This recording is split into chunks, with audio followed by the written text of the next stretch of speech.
We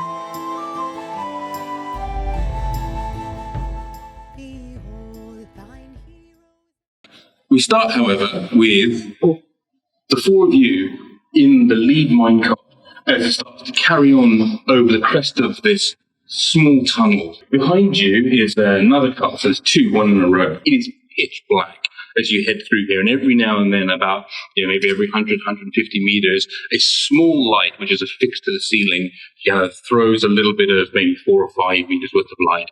And every now and then, this is punctuated by the bright yippee of your friendly guide Lalit, who is a small sort of goblin belonging to the Civilized Kingdom, who's come with you back to the Namandan Union, where you're from, in order to be able to then bring with you the negotiator to the talks.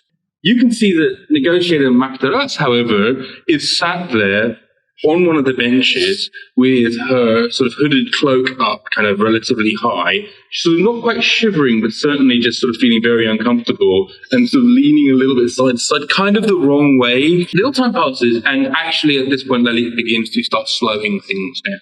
Yeah, the bosses will be able to see me soon, so I want to drive a little more safely. God damn it, I was having fun. Me too. We can do it again later. Okay. That's great. But this way, let's head along. We'll have to introduce you guys to Karim. He is the man with the plan. That's what he tells me anyway. You come into a small forum or square, as it were, that's made by 3 buildings, 2 of which have open fronts, the third of which actually has a stone wall to it. But you can see inside the 2 of these buildings with the open front, there's basically a rest area, an area for people to be able to sit and eat, maybe a small little kitchen area and stuff like that. And there's a few kind of tired, passed-out miners. As you guys come into this area, you can see middle-aged, burly, and sort of quite wizened, sort of like a half-orc man. Ah, yes. Well, I am glad to welcome you, emissary and honor guard, to, Samnar Junction. My name is Karim. I am the caretaker, overseer, general, dotori, if you will, that's responsible for this place. The ambassador has not arrived at this moment. Make yourselves comfortable as you can. The emissary Martaras looks around and says, it is most gracious of you. I appreciate your courtesy. I glance over at Kaman while he's taking out the key, and I give him a nod, which in our shorthand, given that we've worked together before, means please go and check out the room to make sure there's no traps. Whilst you stick your head in, as you go through, you see this is a entirely stone-built door. I would like to get an investigation roll. Okay. I touch my hand to the gym. You feel like you've given this room a fairly good once-over. I step out and give Yrsa some. Ambassador, if you'd like to enter the room, I'm going to check with Karim if this is the place that they will be talking at, or if it's somewhere else. Oh, that's a good idea. If it's somewhere else, I'm gonna need you to do your thing again. Well, I'll hang out with the ambassador, I guess. I mean, the emissary. Yes. There's no need, honestly. Please do take some rest. I'll be fine here. Well, we're not going to leave you alone in not our home territory. For you to see the mild look of panic at the idea that you're going to leave the emissary with Barra. Yeah, we'll be here. Yes, That would be more than fine. Thank you. I hope everything is to your liking. I think this is... Oh, yes. The room is very nice. The emissary is comfortable. That's fantastic. Thank you for the light. It helps.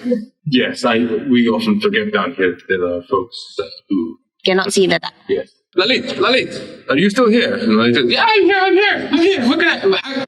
please, light a few of the courtesy lanterns. When the ambassador comes, will they be having the meeting in that room, or is there somewhere else that they will be going to? I fully have been given to be told that Ambassador Giovanna will engage with the emissary in this room. Okay, so... Yrsa is heading back to report to our emissary. I've gone to talk to Kie Because I'm just telling her, like, this is a negotiation mission. You're being too quiet. Can't you look at me? I'm talking as much as I can.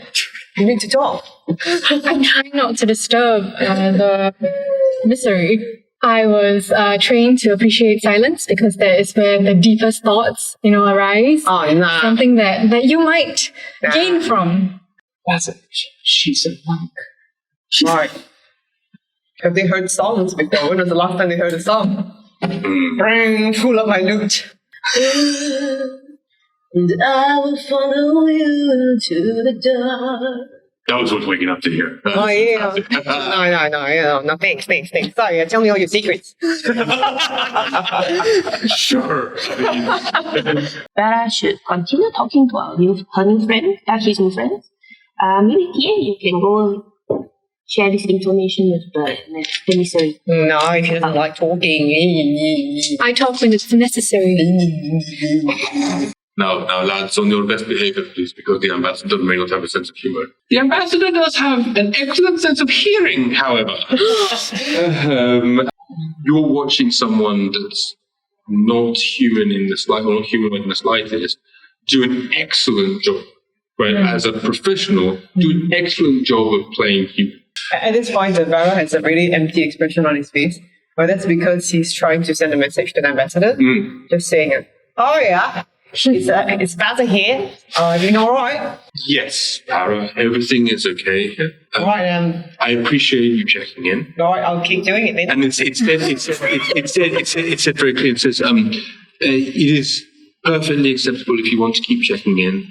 I'm letting the ambassador know that is what is happening. Echoing around the echoes of the cavern and everything else, but you pick it up clearly, and it's coming from the southern cavern.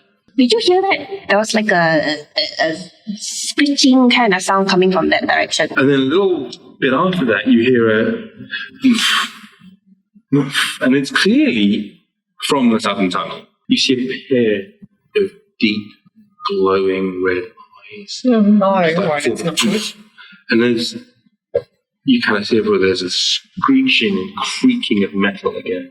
The head of what appears to be a bull or a cow or something like that with a large curved horns, right? But then leads into a large, oversized, gigantic body. There's a large metal hoof kind of tears a bit of the rail up with this awful screeching sound as it pulls the metal off the metal. I'd like you all to roll some initiative. Yes!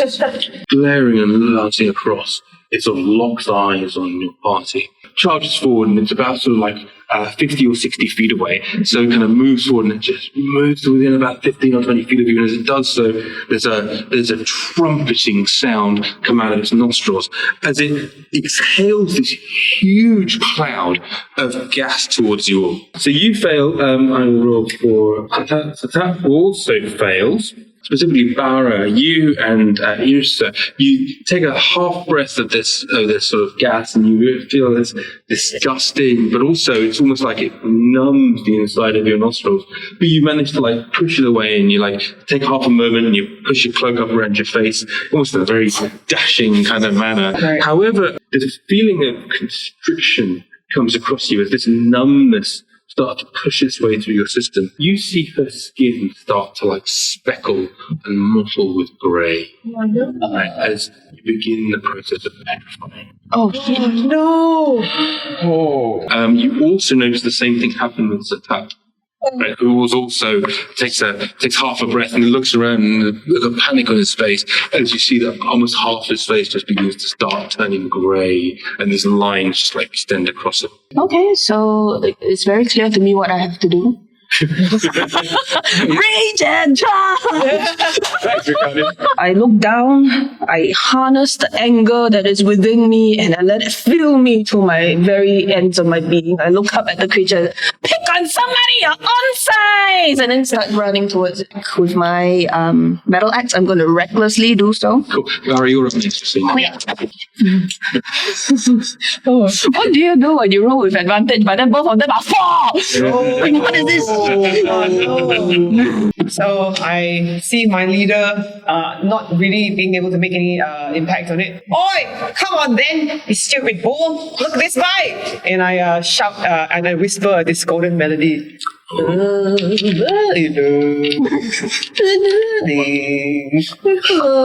for your touch. And I didn't get that until right at the end. I was like, that's fantastic. Kie, you are restrained at the moment, and you just have to get to roll that dice.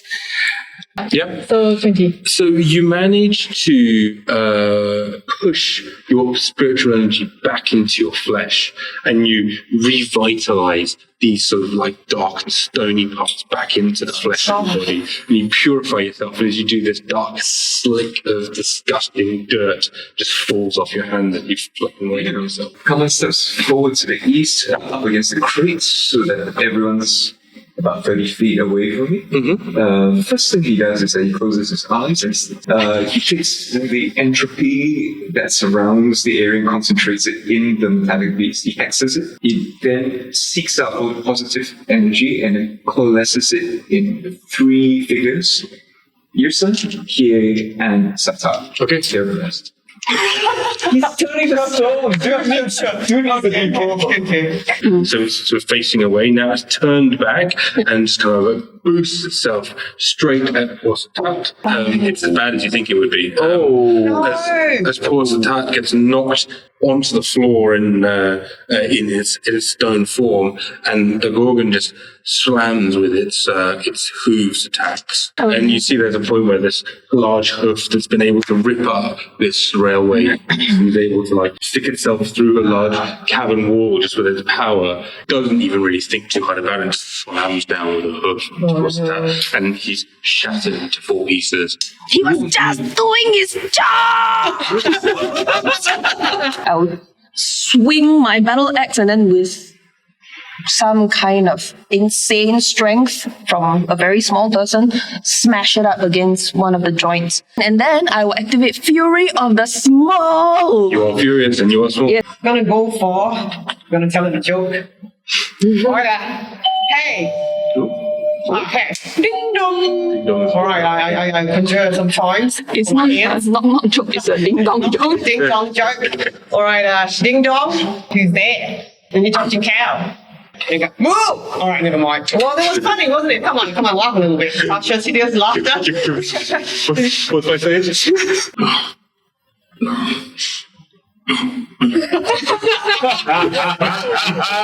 it was a good one. Yeah, good on ya. Right, I told ya. My God, I'm really... Yeah, thanks. I use my action to grab the 4 parts of Satat's broken form. Okay. Pull them back to So about that. So, you know when the thing took the Tashas? Oh no! And the 3 tons of this huge railway-sized beast slammed to the floor. No. Yeah, this is... We're gonna need a broom. Okay, got it. My bad, sorry. Vacuum. Sorry. Okay, I take advantage of the fact that it's giggling its head off and smash it in one of You rolled that the... with advantage, yeah? Yeah. Okay. That blow across its head resounds like... And it sort of like shakes off the effects of Tasha's. I'm sorry, I broke it. That's not good. No, that's it. I shout insults at his mother. Do it. You want to hear them? Come in down here. Oh, wait. That's his brother. Oh no, I want to sing to Kie, so she'll kill it. Kie, little star, you are right next to where I are. Perhaps you can kill this bull, otherwise you'll make me look like a fool. Kie, little star, come on, you are not subpar. There we go! So I decide to attack its joints. And I also want to use my 1 key point to do flurry of blows. You punch it and pummel it, and you punch it and pummel it.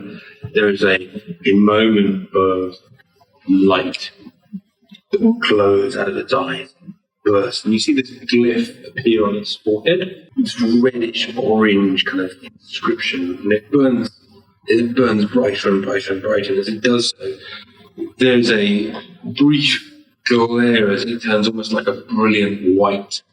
And then as it finishes, it forms white cracks across this entire thing's skin of metal that's already been pummeled and damaged at it.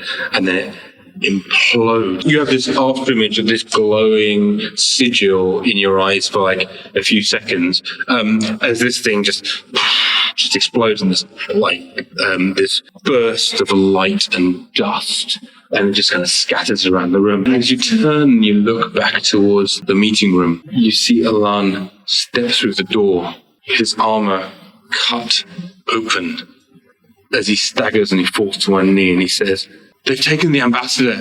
It was a distraction." As he pitches his face forward into the mud. You're a sucky god. And that's where we'll end today's episode. Oh, what?